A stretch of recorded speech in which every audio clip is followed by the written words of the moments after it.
Good morning बच्चों। हम लोग क्लास 5 में फर्स्ट हिंदी पढ़ेंगे पाठ 20 चंद्रमा और अन्य ग्रह।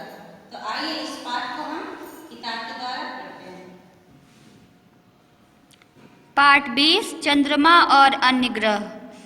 आप सभी जानते हैं पंचांग में समय से पूर्व गणना करके लिख दिया जाता है कि चंद्र ग्रहण की स्थिति को कितने बजकर कितने मिनट पर शुरू होगा, कितनी देर तक रहेगा और कब समाप्त होगा। आप अवश्य जानना चाहेंगे कि पंचांगकारों को यह सब पहले से ही कैसे पता लग जाता है। आइए देखें। पृथ्वी सूर्य की तथा चंद्रमा पृथ्वी की परिक्रमा कर रहा है। पृथ्वी अपनी धुरी पर घूमती है। इनकी गतियों को नाप कर और गणना करके यह पता लगा लिया जाता है कि सूर्य, पृथ्वी और चंद्रमा कब एक सीध में आएंगे। स्वाभाविक है कि तब सूर्य की किरणें चंद्रमा पर नहीं पड़ सकेंगी। पृथ्वी की छाया चंद्रमा की गति के आधार पर निश्चित होती है। इस कारण से कभी कोई तिथि घट या बढ़ भी जाती है। पूर्णिमा को चंद्रमा पूरा निकलता है, धीरे धीरे वह घटने लगता है। अमावस्या को वह पूर्ण अदृश्य हो जाता है। उसके बाद वह फिर धीरे धीरे बढ़ता हुआ पूर्णिमा के समय पूरा दिखाई देने लगता है। चंद्रमा अपने प्रकाश से प्रकाशित नहीं है, वह सूर्य के प्रकाश से चमकता है। चंद्रमा के जितने भाग पर सूर्य की किरणें पड़ती हैं उतने ही भाग प्रकाशमय होता है। चंद्रमा के बढ़ते आकार को उसकी कलाएं कहा जाता है। अमावस्या से पूर्णिमा तक 16 कलाएं होती हैं।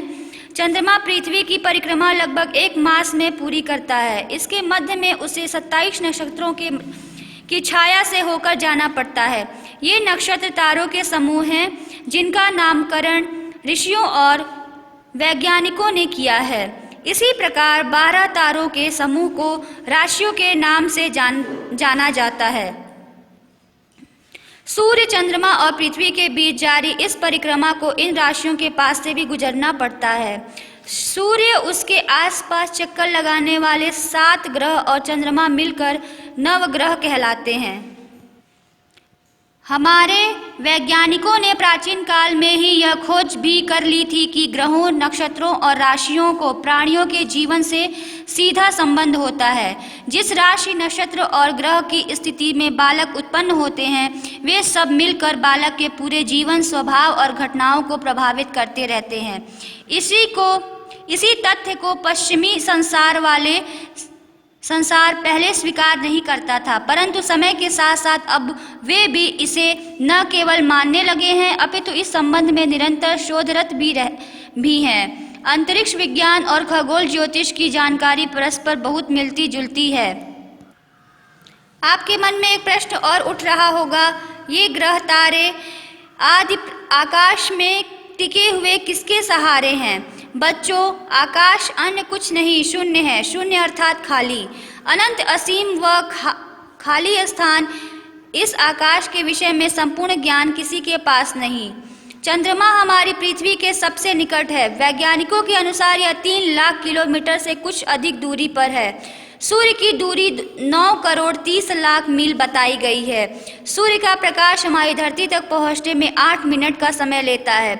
यह दूरी तो कुछ भी नहीं है। तारों में अनेक तो एक दूसरे से इतनी दूर हैं कि उनका प्रकाश 1 वर्ष 2 वर्ष नहीं, सैकड़ों वर्ष में एक दूसरे तक पहुंचता है। अब यह जान लो, प्रकाश की गति सबसे तीव्र गति है। इससे तीव्र गति अन्य किसी की नहीं। प्रकाश 1 सेकंड में 1,86,000 मील पहुंच जाता है। सभी तारे अपनी अपनी कक्षा में अपनी अपनी गति से घूम रहे हैं तथा उनकी आपसी आकर्षण शक्ति ने उनको आकाश में टिकाया हुआ है। क्या यह आश्चर्य की बात नहीं? हम एक छत भी आज तक बिना किसी आधार के नहीं डाल पाए। परमात्मा ने शून्य आकाश में एक दूसरे से करोड़ों अरबों किलोमीटर दूर अरबों खरबों तारे बिना किसी आधार के मात्र आपसी आकर्षण शक्ति के आधार पर टिका दिए। यही क्यों पृथ्वी पर ही प्राणी इतने प्रकार के हैं कि हम उनकी गणना नहीं कर सकते। उन सबको उन सबको जीवन देना और जीवन की रक्षा के लिए उचित भोजन आदि की व्यवस्था क्या कठिन बात नहीं? फिर भी सब कुछ नियम, व्यवस्था और अनुशासन से चल रहा है। उसमें यदि कभी कोई व्यवधान उत्पन्न होता भी है तो उसके कारण हम हैं। सितारों की गति, ऊर्जा, कार्य, व्यवहार आदि नियमित तथा निश्चित हैं। ऐसा होने के कारण ही आज वैज्ञानिक किसी निष्कर्ष पर पहुंच पाते हैं। सब कुछ अनियमित और अनिश्चित होने पर तो गुड़ गोबर हो जाता।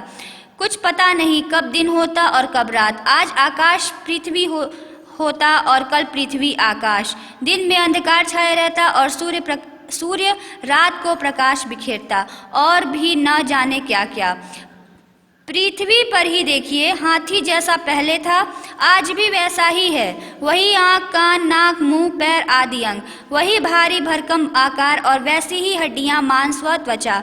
वही हाल चींटी का है, उसके भी सब अंग हैं। यह सबसे छोटा प्राणी है। यह भी चलता, देखता, सुनता, सूंघता, सांस लेता और खाता पीता है। वाह क्या कमाल है! मच्छर के पंख भी हैं, कितने छोटे छोटे। उसके भी सब अंग वे देखते, सुनते, सूंघते, खाते पीते, उड़ते, चलते और काटते हैं। सभी अपना जीवन जीते हैं, बच्चे उत्पन्न करते हैं और अंत में मर जाते हैं। परमात्मा सबके लिए भोजन का उचित प्रबंध करता है। बच्चों, इस जानकारी के बाद क्या आपको ऐसा नहीं लगता कि मनुष्य को अभिमान कभी नहीं करना चाहिए? आज उसके पास जो कुछ है सब सर्वशक्तिमान भगवान ने निर्देश से भगवती प्रकृति द्वारा हमें दिया गया वरदान है। उनके सामने हम और हमारी शक्ति तो नगण्य है। तात्पर्य यह है कि किसी भी क्षेत्र में आज ज्यों-ज्यों आगे बढ़ रही है, मनुष्य भी अस्तिकता भी त्यों-त्यों सुदृढ़ हो रही है। आज भी हम में कहीं नास्तिकता है तो इसी कारण कि हम अभी विज्ञान का क ख ग ही जान पाए हैं। अभी अनेक रहस्यमयी जानकारियां सृष्टि के गर्भ में छिपी हुई हैं। आप प्रण करें, आपको आगे वैज्ञानिक बनना है। विज्ञान की आदि अधूरी खोज को और गति प्रदान करनी है। सृष्टि के रहस्यों का पता लगाना है। हम में अभिमान का भाव बिल्कुल नहीं पनपना चाहिए, अन्यथा विज्ञान समाज के लिए अभिशाप बन जाएगा। हमें प्राप्त सभी जानकारियों तथा शक्तियों को भगवान के निर्देश से प्रकृति की देन मानकर उनका उपयोग सार्वभौम सुख, शांति और सुविधा बढ़ाने के लिए करना चाहिए, दूसरों को कष्ट, दुख देने या उन्हें नष्ट करने के लिए नहीं। एक बात और है, वैज्ञानिक बनने के लिए आपको बहुत पढ़ना लिखना पड़ेगा, बहुत परिश्रम करना होगा, फालतू की हाय हाय से बचना होगा। एक एक मिनट, एक एक क्षण का पूरा उपयोग करना होगा। अपने जीवन के उद्देश्य को सदा याद रखना होगा, साथ साथ अतीत को भी टटोलना होगा। प्राचीन ग्रंथों को पढ़कर उसके ज्ञान विज्ञान की नवीनतम जानकारी से सामंजस्य स्थापित करना होगा। बच्चों, उद्देश्य के प्रति निष्ठा, सच्ची लगन, समय का सदुपयोग, परिश्रमी स्वभाव और आँख कान का ध्यानपूर्वक प्रयोग आपको निश्चित ही सफलता की ओर अग्रसर करेगा। कबीरदास जी कहते हैं, जिन खोजा तिन पाइयाँ गहरे पानी बैठ, मैं बपुरा बूढ़न डरा रहा किनारे बैठ। अर्थात जिन्होंने गहरे सागर में डुबकी लगाकर खोज की है, उन्होंने सदा मोती प्राप्त किए हैं। जो परिश्रम करते हैं उन्हें सफलता अवश्य मिलेगी। मैं मूर्ख किनारे पर ही बैठा रह गया, गहरी डुबकी लगाना तो दूर, मैं सागर में घुसा ही नहीं, डूबने से डरता रहा, मुझे भला मोती कैसे प्राप्त होते। तो बच्चों, आपने चंद्रमा और अन्य ग्रह नामक पाठ को पढ़ा। आइए अब हम उसके शब्दार्थ को देखते हैं। शब्द ज्ञान या शब्दार्थ।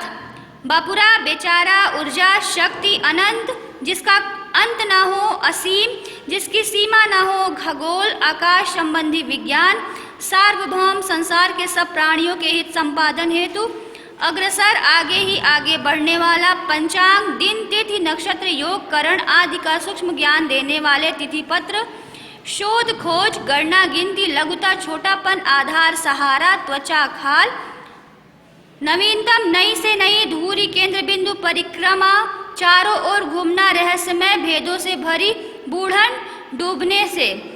तो बच्चों, आप इस शब्दार्थ को पाठ 20 के चंद्रमा और अन्य ग्रह नामक पाठ के इस शब्दार्थ को अपने कॉपी में लिखिए और याद करिए। धन्यवाद।